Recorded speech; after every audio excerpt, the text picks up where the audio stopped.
10 NCERT गणित प्रश्नावली 9.1 प्रश्न संख्या 3। एक ठेकेदार बच्चों को खेलने के लिए एक पार्क में 2 फिसलन पट्टी लगाना चाहती है। 5 वर्ष से कम उम्र के बच्चों के लिए वह एक ऐसी फिसलन पट्टी लगाना चाहती है जिसका शिखर 1.5 मीटर की ऊंचाई पर हो और भूमि के साथ 30 अंश का कोण पर झुका हो, जबकि इससे अधिक उम्र के बच्चों के लिए वह 3 मीटर की ऊंचाई पर एक अधिक ढाल की फिसलन पट्टी लगाना चाहती है जो भूमि के साथ 60 अंश का कोण बनाती है।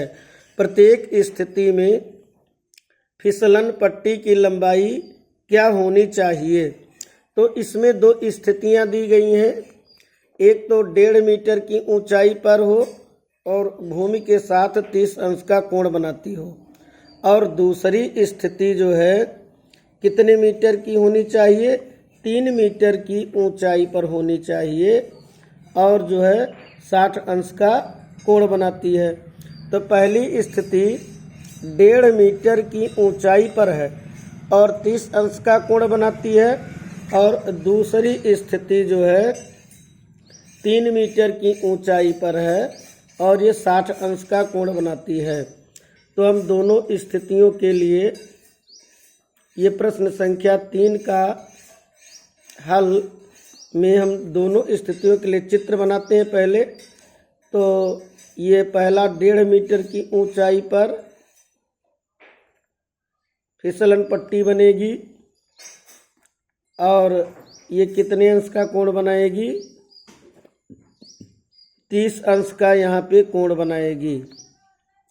तो इस फिसलन पट्टी की लंबाई ज्ञात करनी है और दूसरी जो है 1.5 के बजाय 3 मीटर, दूसरी फिसलन पट्टी की ऊंचाई 3 मीटर दी गई है। 3 मीटर की ऊंचाई पर ये फिसलन पट्टी बनाएंगे और ये फिसलन पट्टी जब बनाएंगे तो फिसलन पट्टी जब बनेगा तो ये अधिक ढाल वाली बनेगा, यानी इसका ढाल ये 60 अंश के कोण पर रहेगा।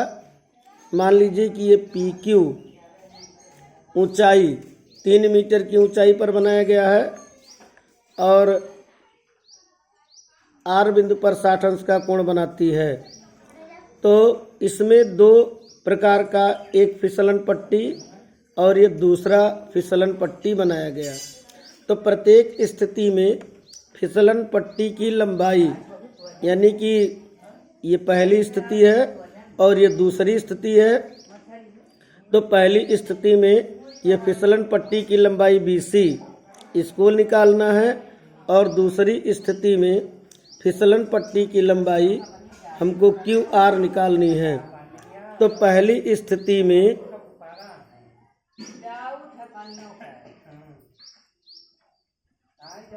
ये पहली स्थिति है और ये दूसरी स्थिति है। तो पहली स्थिति में ये फिसलन पट्टी की लंबाई BC ज्ञात करनी है, तो BC हम ऊपर लिखेंगे और जो चीज़ें ज्ञात होती हैं उसको हम नीचे लिख देते हैं। अब हम देखते हैं ये जो ऊपर लिखा है क्या है? कर्ण है और ये हर के रूप में ये लंब है। तो ये कर्ण बटे लंब यहाँ बनेगा, कर्ण बटे लंब। पहली फिसलन पट्टी की लंबाई ज्ञात करना है तो ये अंश में BC लिख दिया, जो ज्ञात करना होता है उसको ऊपर लिख दिया, और ये ज्ञात है लंब 1.5 मीटर नीचे। तो लंब बटे कर्ण बराबर क्या होता है? ये लंब बटे कर्ण नहीं, ये तो कर्ण बटे लंब है। लंब बटे कर्ण साइन होता है, यहाँ BC कर्ण है तो कर्ण बटे लंब साइन का उल्टा कोसेक बनेगा, कोसेक 30 अंश। साइन थीटा बराबर लंब बटे कर्ण और यहाँ पर कर्ण बटे लंब है तो कोसेक 30। अब चूंकि साइन 30 का मान 1/2 होता है तो साइन का उल्टा है कॉसेक, तो कॉसेक का 30 का मान 2 हो जाएगा। तो यहाँ पर BC अपान 1.5 बराबर कॉसेक 30 का मान क्या बनेगा 2। तो दिस इम्प्लाई BC बराबर 15 दूनी 30 मतलब 3.0 मीटर। तो पहली फिसलन पट्टी की लंबाई कितनी आ जाएगी 3 मीटर।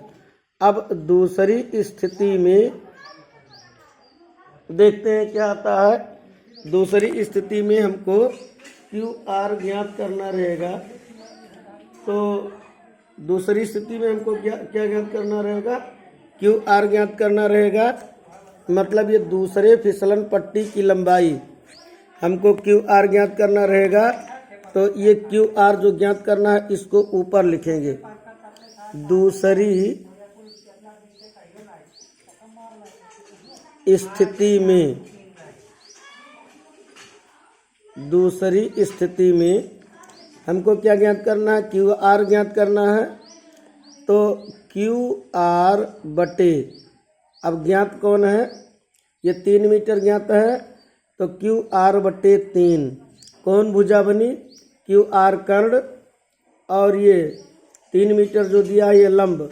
तो कर्ण बटे लंब, ये कर्ण बटे लंब पुनः कोसेक बनेगा और यहाँ 60 अंश दिया गया है।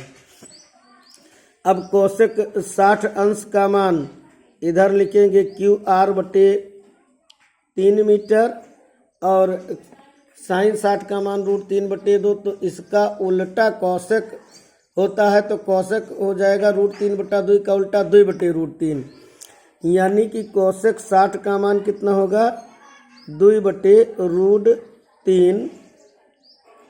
अब तिरछा गुणा कर देंगे √3Q, √3Q बराबर 2 गुणे 3, 2 गुणे 3। अब ये √3 बटा में जाएगा तो Q बराबर 2 गुणे 3 को हम लिख सकते हैं √3 गुणे √3 बराबर 3 होता है और ये बटा में √3 जाएगा। ये 2 गुणे 3 है तो 2 गुणे 3 बने √3 गुणे √3 और ये √3 गुणे के रूप में बटे में चला जाएगा। ये पक्षांतर होगा तो ये बटे में 2 गुणे 3 बटे √3 यानी 2 गुणे 3 बटे √3, 3 माने हो गया ये, मतलब ये 3 ही है। √3 गुणे करेंगे तो ये 3 आएगा तो 2 गुणे 3 और ये बटा में जाएगा। अब ये √3 कट गया तो आ गया 2√3 मीटर। ये दूसरे फिसलन पट्टी की लंबाई है, यानी दूसरे फिसलन की पट्टी की लंबाई 2√3 मीटर इतना आ गया। और पहले फिसलन की लंबाई कितना आया था 3.0 मतलब 3 मीटर, 3 मीटर। तो यही हमारा उत्तर हो जाएगा। इसमें 2 स्थितियों में फिसलन पट्टी की लंबाई ज्ञात करनी थी। तो ये पहली फिसलन पट्टी की लंबाई कितनी बनेगी 3 मीटर और दूसरी फिसलन पट्टी की लंबाई बनेगी 2√3 मीटर। यही उत्तर हो गया।